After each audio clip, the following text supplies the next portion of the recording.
Voy a comenzar a grabar este tercer módulo al que le puse como título Derechos del detenido. Como ustedes recordarán, en la primera parte del primer módulo mencioné los antecedentes constitucionales, mencioné hice referencias históricas respecto de la Carta Magna, respecto de las actas y documentos que partieron de la Revolución Francesa y cómo se llegó a la Constitución Argentina de 1853, 60 y ahora a la Constitución de 1994 en cuanto al debido proceso penal. En la segunda parte, el segundo módulo, estuvo dedicado a analizar brevemente los problemas referidos a la investigación criminal, siempre teniendo en cuenta no tanto la criminalística en sí, obviamente no he dicho nada de eso, sino los derechos que están en juego en los casos de la investigación criminal y cómo se debe hacer para solventar lo que dice la Constitución, acatar la ley y para que el funcionario a cargo de la investigación a su vez no incurra en un delito que puede acarrearle la responsabilidad penal proveniente de las disposiciones del Código Penal. O sea que es un delicado equilibrio entre la necesidad de investigar, como es obvio, y aquellos derechos fundamentales que no deben ser de ninguna manera desconocidos. Ahora, en este tercer módulo, me voy a referir a los derechos de la persona que es detenida. Y quiero resaltar un punto que es el estado de inocencia, volviendo a lo que dice el artículo 18 de la Constitución, que nadie puede ser penado sin juicio previo fundado en ley anterior al hecho del proceso. Y me interesa este tema, sobre todo la expresión estado de inocencia y no presunción de inocencia, porque en algunos casos uno ha visto en la doctrina y se menciona en la jurisprudencia de nuestro país la expresión presunción de inocencia.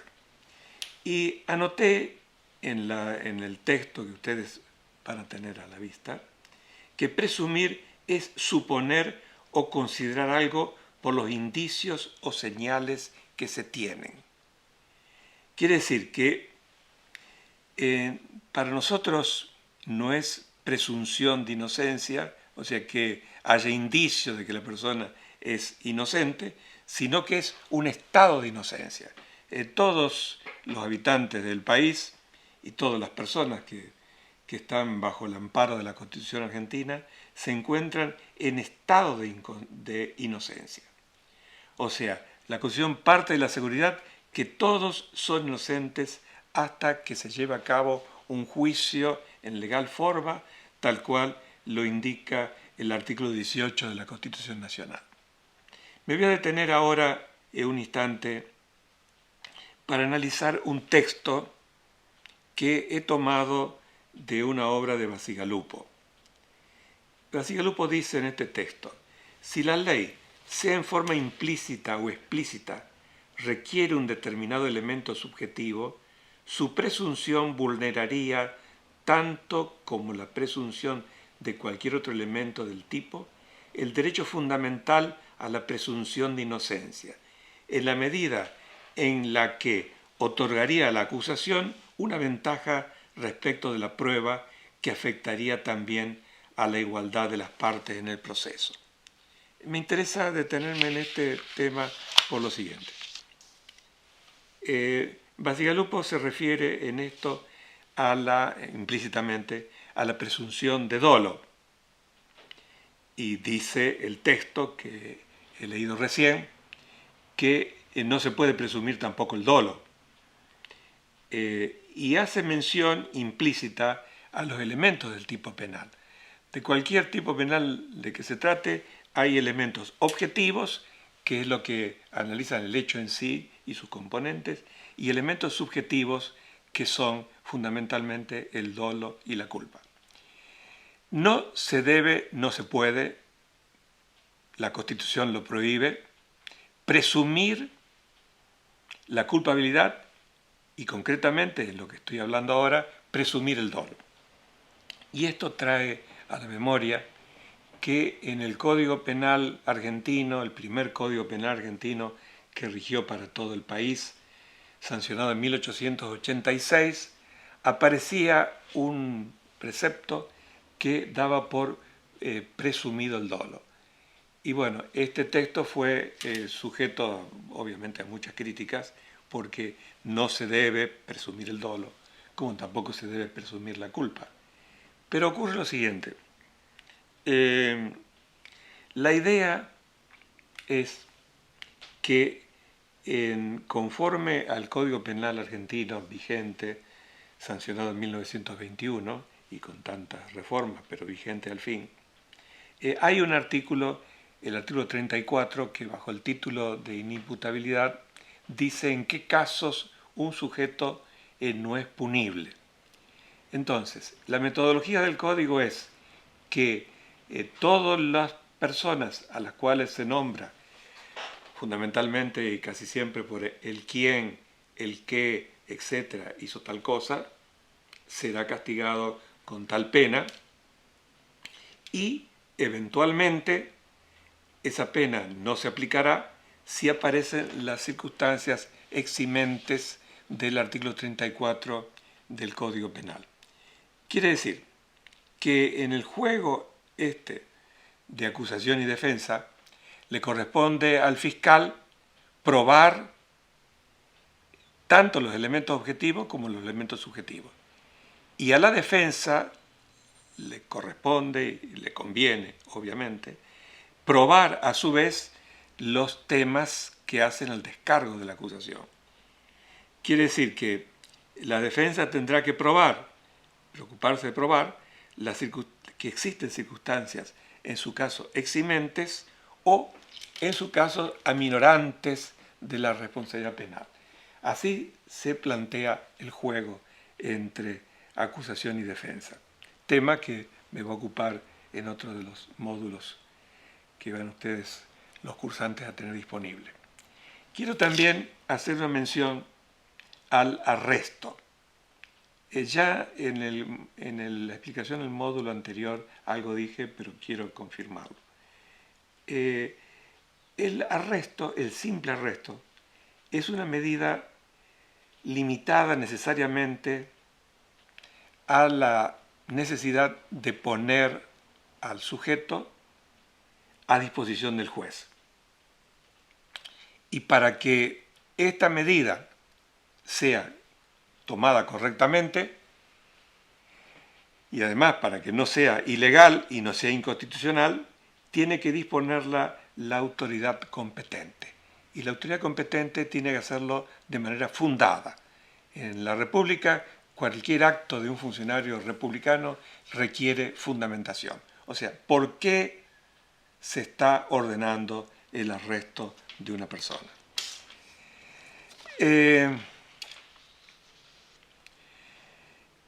He apuntado también una expresión que seguramente tiene necesidad de ser cumplimentada debidamente, que es que todo arresto o detención que supere ese carácter instrumental al que antes me referí, se convierte automáticamente en una medida de encarcelamiento preventivo.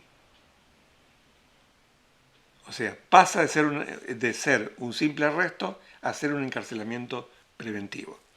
Y este encarcelamiento preventivo, para ser admisible, tiene que fundarse en las necesidades que admite la Constitución Nacional, obviamente las necesidades de la investigación y el descubrimiento de los presuntos autores, y además, y lo que es fundamental, respetar los límites temporales que la legislación impone. Por lo general, los códigos procesales penales establecen un límite máximo para la posibilidad de mantener a una persona arrestada. Pero ese límite máximo no tiene necesariamente que usarse hasta el máximo, sino que tiene que estar adecuado a la necesidad.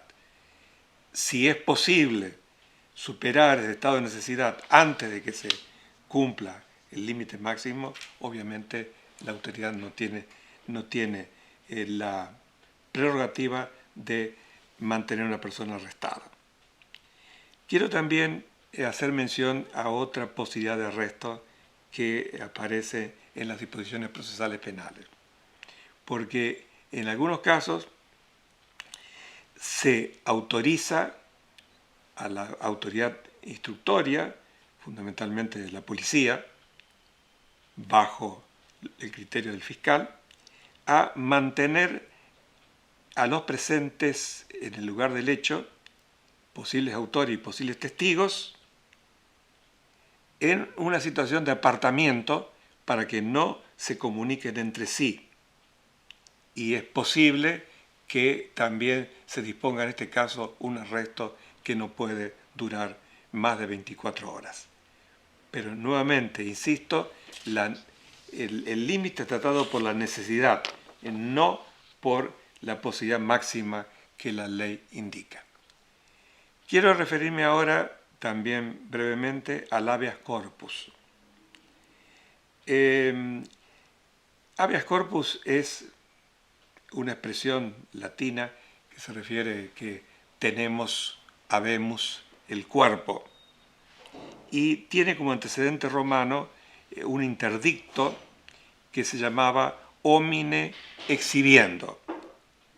Lo importante entonces del habeas corpus es que es un procedimiento que permite que la persona que está privada de su libertad sea llevada a la presencia del juez.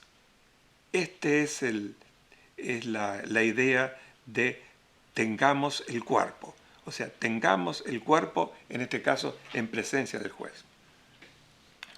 En la Constitución reformada en 1994 hay un artículo 43 que dice: cuando el derecho lesionado, restringido o alterado o amenazado fuera la libertad física, me detengo aquí porque es importante señalar la libertad física, justamente vinculado a lo que mencionaba antes, o en caso de agravamiento ilegítimo en la forma o condiciones de detención. O sea que el procedimiento del habeas corpus permite a una persona que tenga alterada o amenazada o restringida su libertad física ser presentada ante el juez, o también puede utilizarse el habeas corpus, como obviamente se utiliza, y se utiliza en forma bastante frecuente en los establecimientos penitenciarios, para los casos de agravamiento ilegítimo en la forma y en las condiciones de la detención. Agrega el texto de la Constitución los casos de desaparición forzada de personas, que no es un tema vinculado al curso que estoy impartiendo. Pero la Constitución dice, y es necesario recordarlo, que la acción de habeas corpus podrá ser interpuesta por el afectado o por cualquiera en su favor.